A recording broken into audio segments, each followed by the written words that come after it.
This is 99% Invisible. I'm Roman Mars. Last fall, the BBC made a huge announcement. They had picked a new lead actor for their beloved TV show, Doctor Who. Hello, I'm Ncuti Gatwa, and I am the next Doctor in the next season of Doctor Who. If you need some context, a new lead actor on Doctor Who is like a new pope being selected, but for nerds. That's producer Chris Berube. This announcement should have been a triumphant moment. After all, the actor Ncuti Gatwa was the first black performer cast as the Doctor. But when this video came out, the announcement was quickly overshadowed by something that should have been totally mundane: the closed captions. Gatwa's first name is spelled Ncuti, but the closed captions on YouTube replaced his name with a swear word. So, while the actor said, Hello, I'm Ncuti Gatwa, the captions auto-corrected his name to, Hello, I'm Shitty Gatsworth. That was unfortunate, but it was far from an isolated incident. When you start looking for closed caption failures, you see them pretty much everywhere. I turned on closed captions for a week on broadcast TV, YouTube, pretty much anywhere I was watching stuff, and I noticed so many errors. The fictional country in Black Panther, Wakanda, it became War Canada. Bill Murray and Dan Aykroyd were suddenly part of an elite group called the Ghost Buses. It went on and on. There's actually an academic high-minded term to describe this phenomenon. Craptions are captions that are crappy. That's Linda Besner. She wrote about craptions for The Atlantic magazine, and she says there are many, many ways a caption can be crappy. They are not accurate. They don't differentiate between speakers, so it's just sort of one long run-on sentence. It's not grammatically correct. It doesn't contain punctuation. So they are sort of halfway there, captions.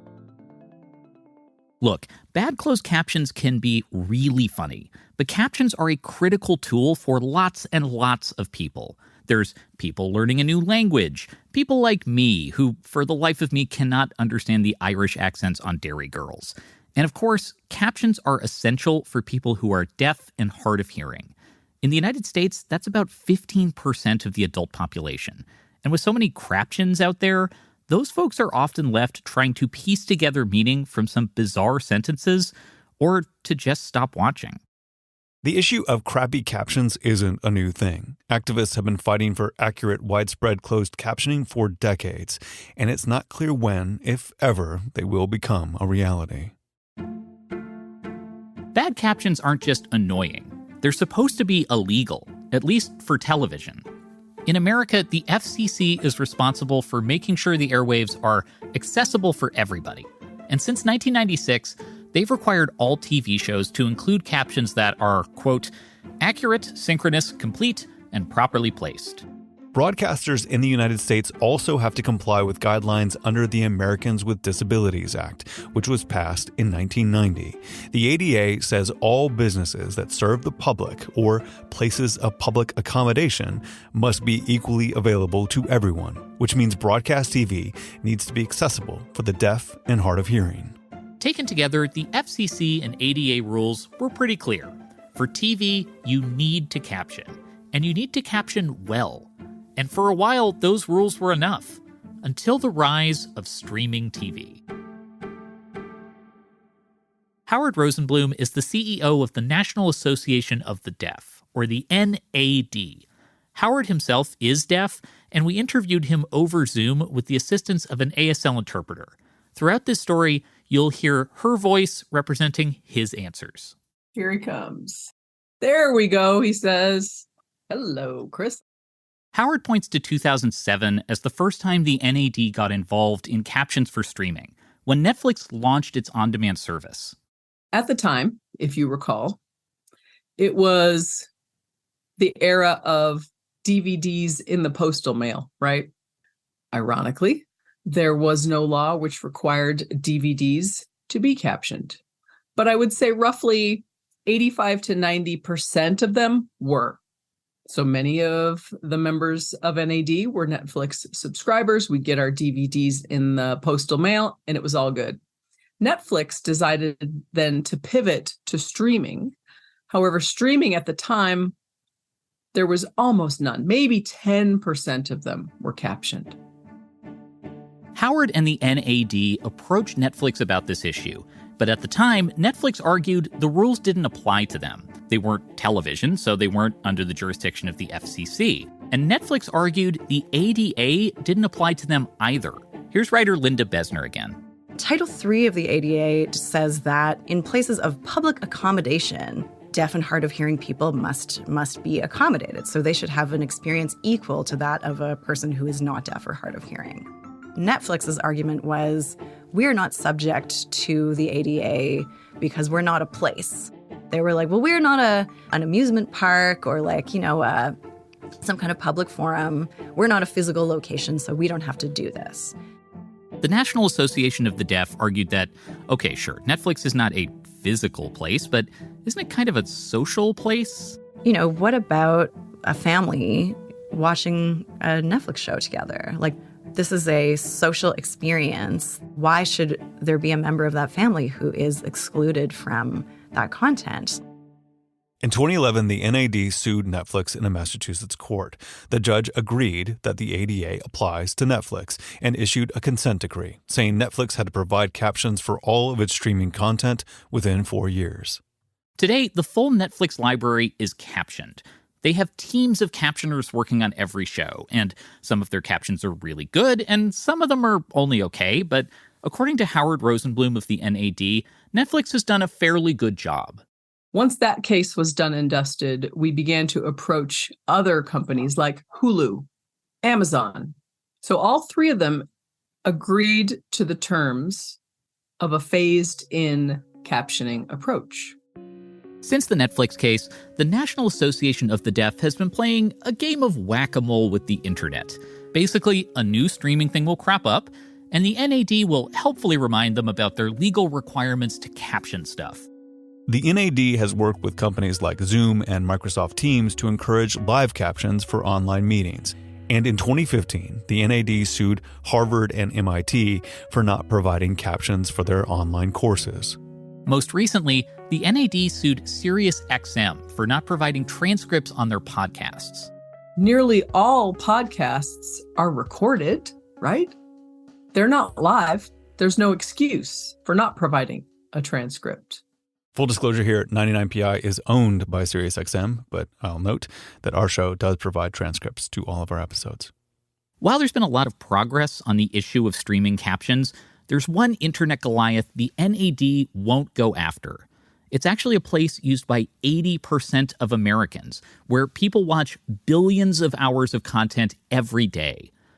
I'm talking about YouTube.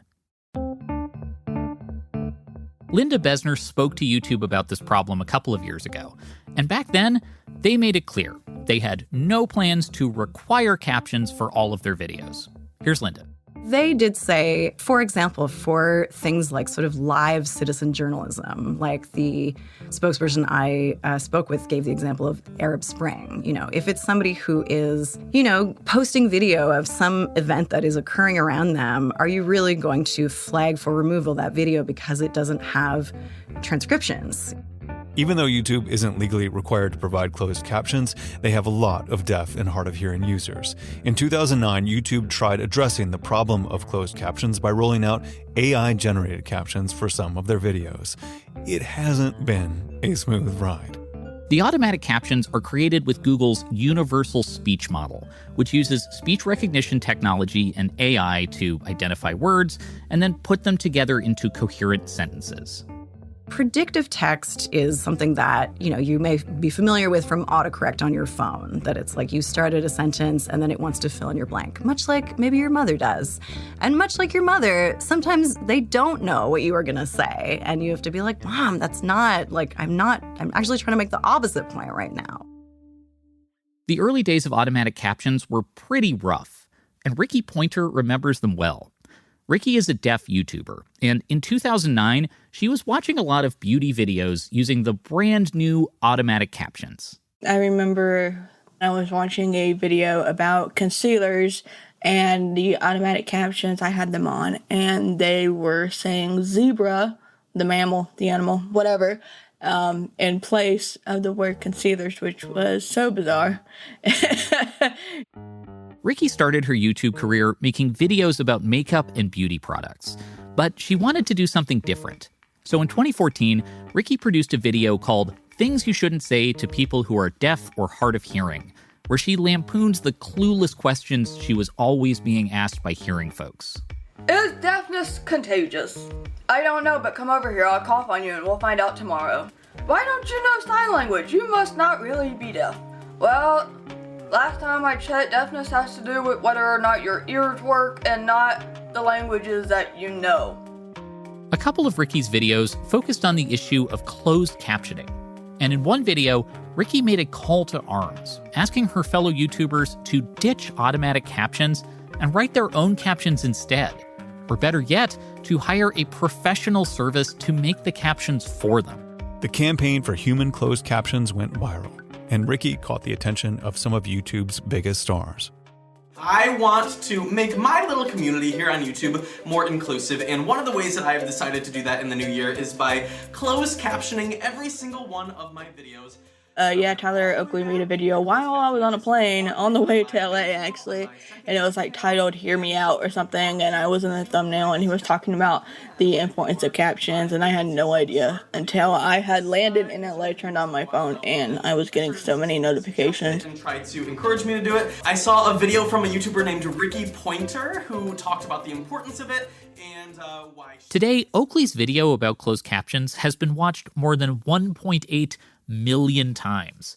And after that, other big-time YouTubers weighed in, like Lily Singh. But Ricky Pointer wanted to push the campaign into a higher gear. So in 2016, she launched a hashtag called No More Craptions. The term had been floating around the internet for a while, but Ricky helped bring it to the mainstream. Lots of YouTubers, both deaf and hearing, made videos pledging to include human-produced captions in their videos. Closed captions help the deaf and the hard of hearing. Hello, today's video is about the No More Craptions campaign. Why isn't this video closed captioned when it's labeled closed captioned? And I was freaking out because, There's some big beauty creators that have made announcements that they were going to start captioning, and then they would start captioning, a couple of videos at a time. Things were getting better. Human captions were showing up on more and more videos. Until some YouTubers just stopped doing it. As the years went on, a lot of them would have fallen off of that. So that's been kind of upsetting. Ricky says it was disappointing to see many YouTubers stop captioning their videos. There's no mystery as to why this happened. Do-it-yourself captions can be time-consuming. Meanwhile, hiring a professional to make your closed captions can be expensive. Professional captioners, on the whole, they aren't paid very well. But for a YouTuber, dropping $40 or $50 to caption a video can add up pretty quickly. Look, captioning videos at a professional level is hard work. Oh, I got headaches. Yeah. And my eyes, my vision is not great anyway, but it was pretty bad for all that stuff. My friend Emma Healy started work as a closed captioner in Toronto in 2017. The company that I was working for had been subcontracted out by an Australian broadcasting company. So I was captioning with Australian broadcasting rules. For this job, Emma had to watch a lot of crappy TV. A big one that people would complain about was Crockamole, which was an Australian children's television show about a crocodile that loved guacamole named Crockamole. I gotta be honest, our interview devolved into watching Crockamole for half an hour. Guacamole, not ravioli, make you big and strong. Guacamole. It's not the most lyrically inventive. This is first thought, best thought. Yeah. His eyes are really sad.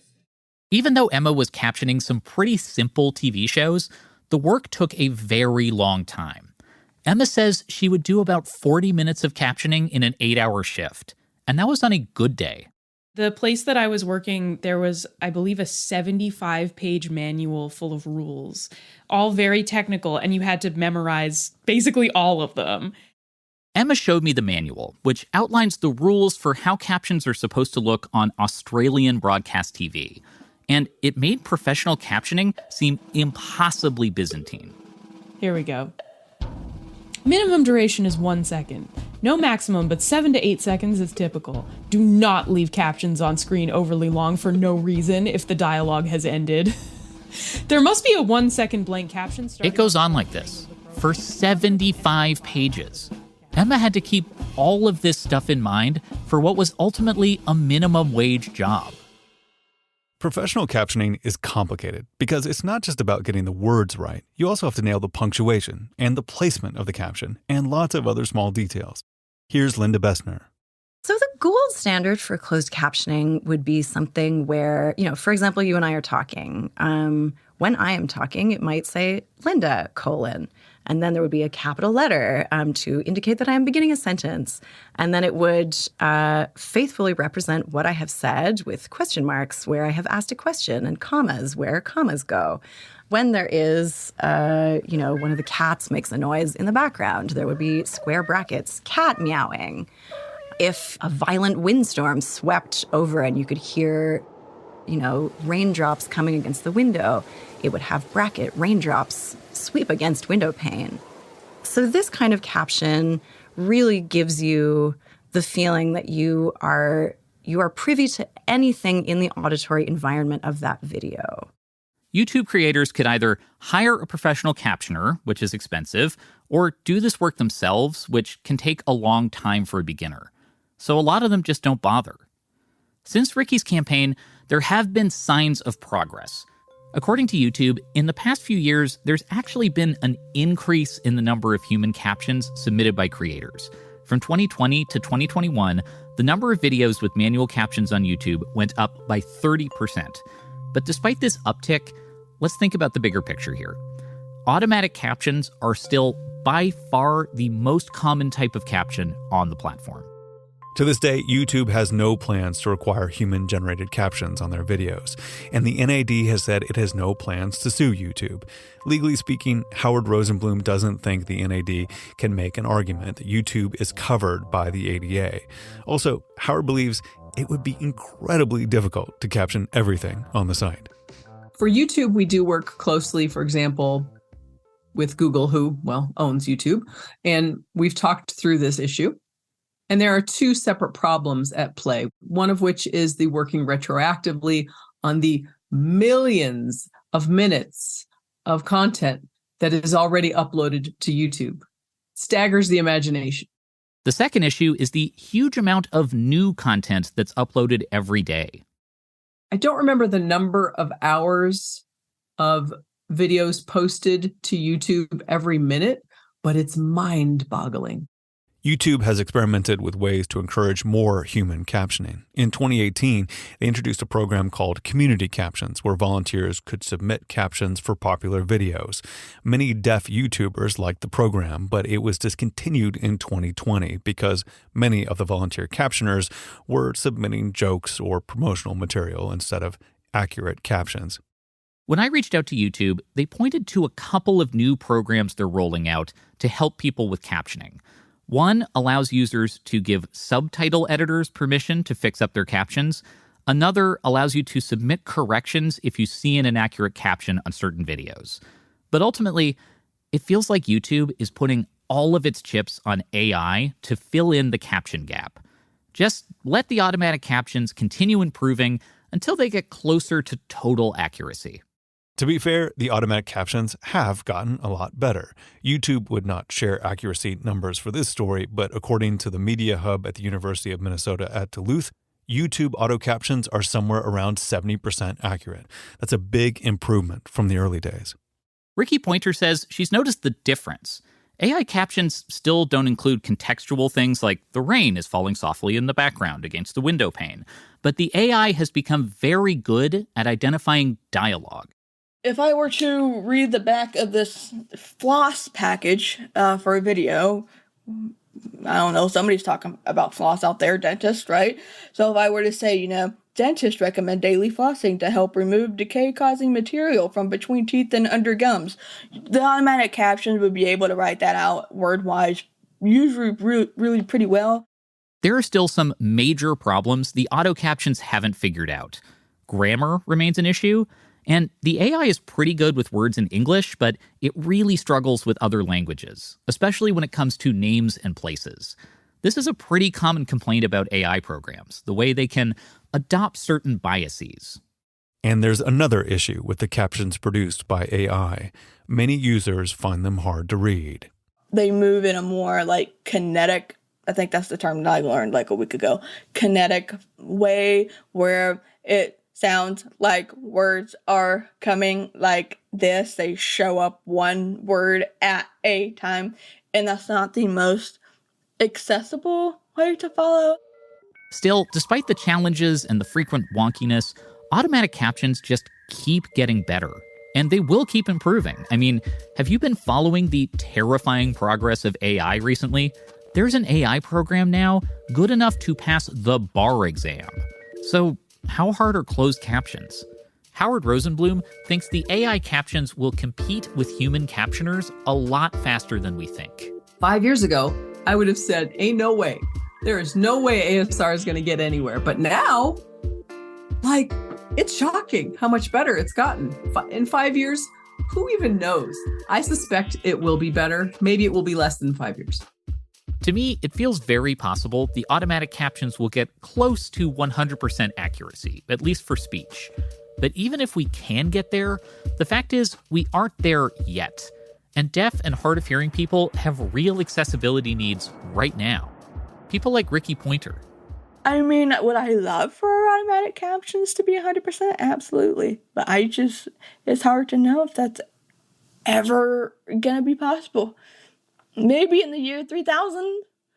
I don't want to wait years and years and years and years for that to happen. Ricky doesn't go on YouTube much anymore. Not because of accessibility, it's because, frankly, she feels like she's growing out of it. A lot of her friends have left. It doesn't feel like such a special community these days. Still, once in a while, Ricky checks in on her favorite accounts. And recently, she saw one of her favorite creators had published her first video after a long hiatus. Charlie McDonald. Charlie is so cool. Like, she came back to YouTube. Ricky was excited to watch the video.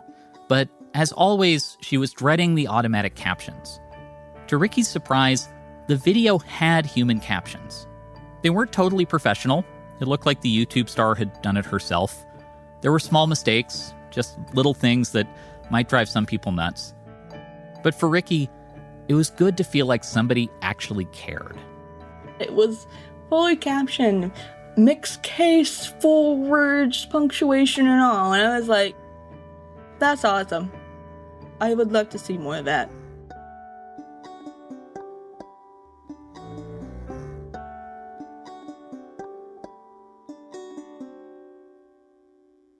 When we come back, is it just me or are TV shows and movies becoming harder to understand?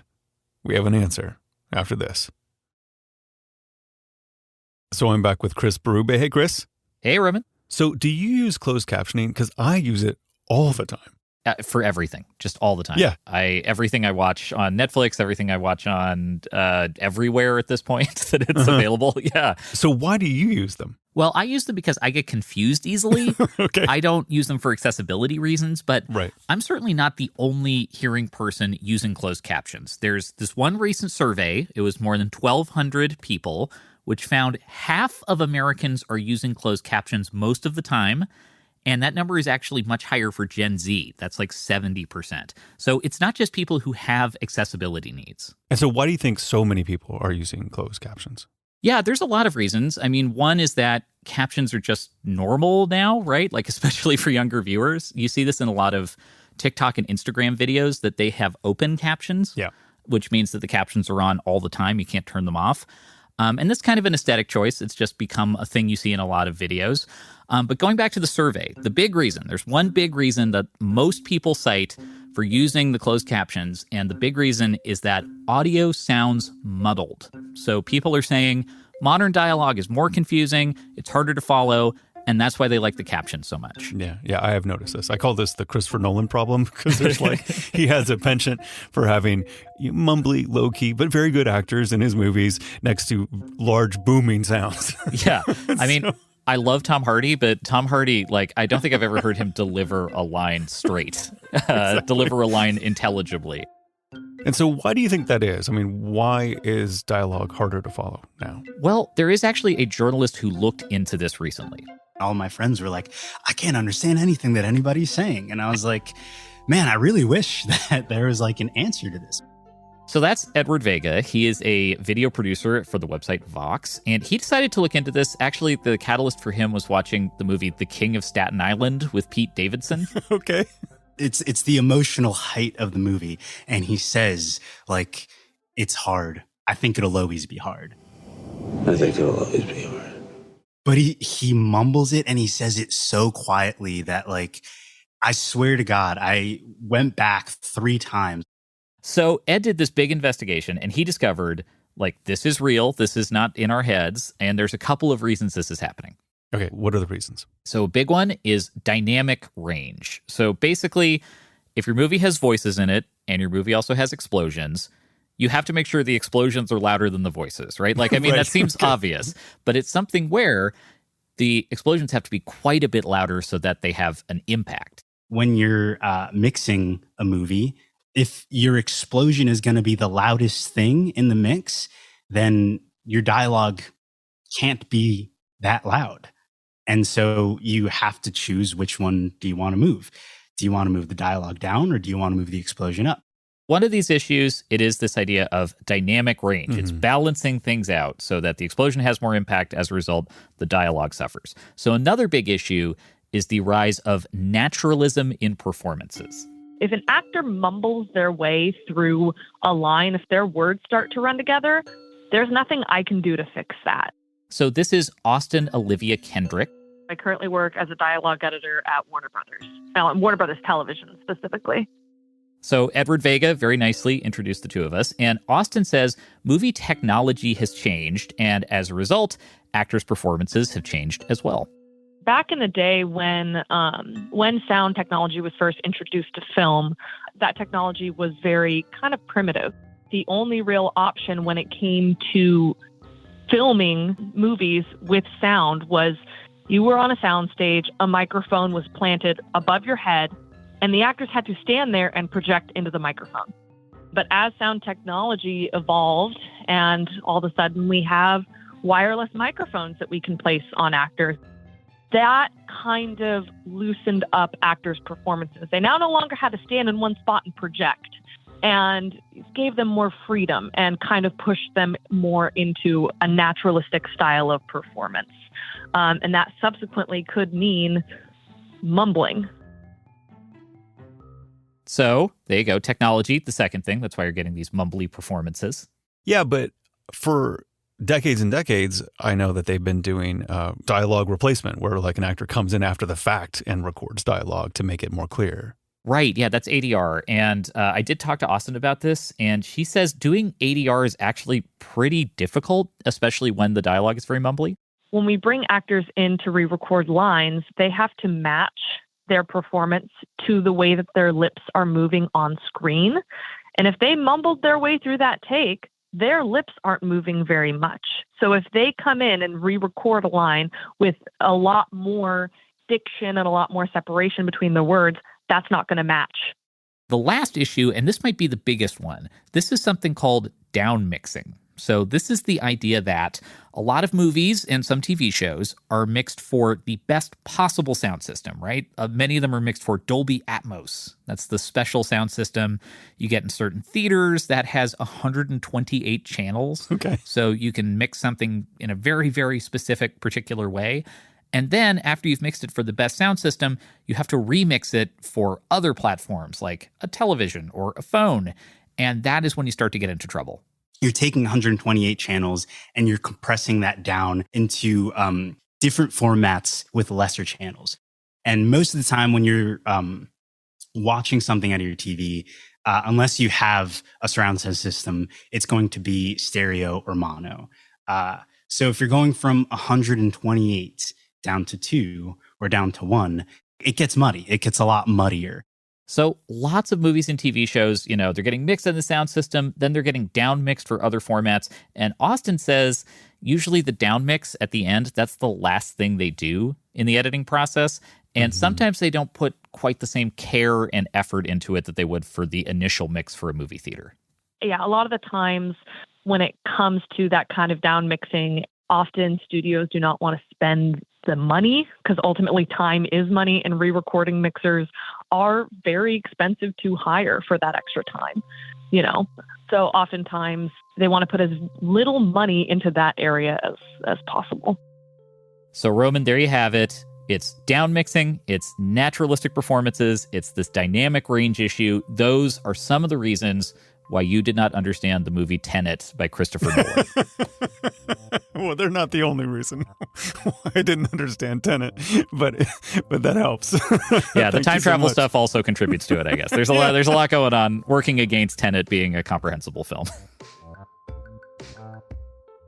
So, Roman, I have to say before we go, the video by Edward Vega on Vox, it goes into so much more depth on this topic. It's wonderful. I hope everybody checks it out.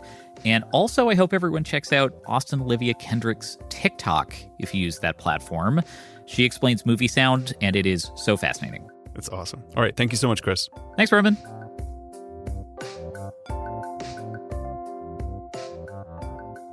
"99% Invisible" was produced this week by Chris Berube, with editorial input from Linda Bessner. She originally wrote about this topic for The Atlantic magazine. Linda is writing a book about people and their complicated relationships with money. Look for it soon at a bookstore near you. The story was edited by Kelly Prime. Original music by Swan Real. Sound mix by Martin Gonzalez. Fact-checking by Graham Haisha, who couldn't independently verify that Crockamole loved guacamole, but we assured him that this was true and we went with it anyway.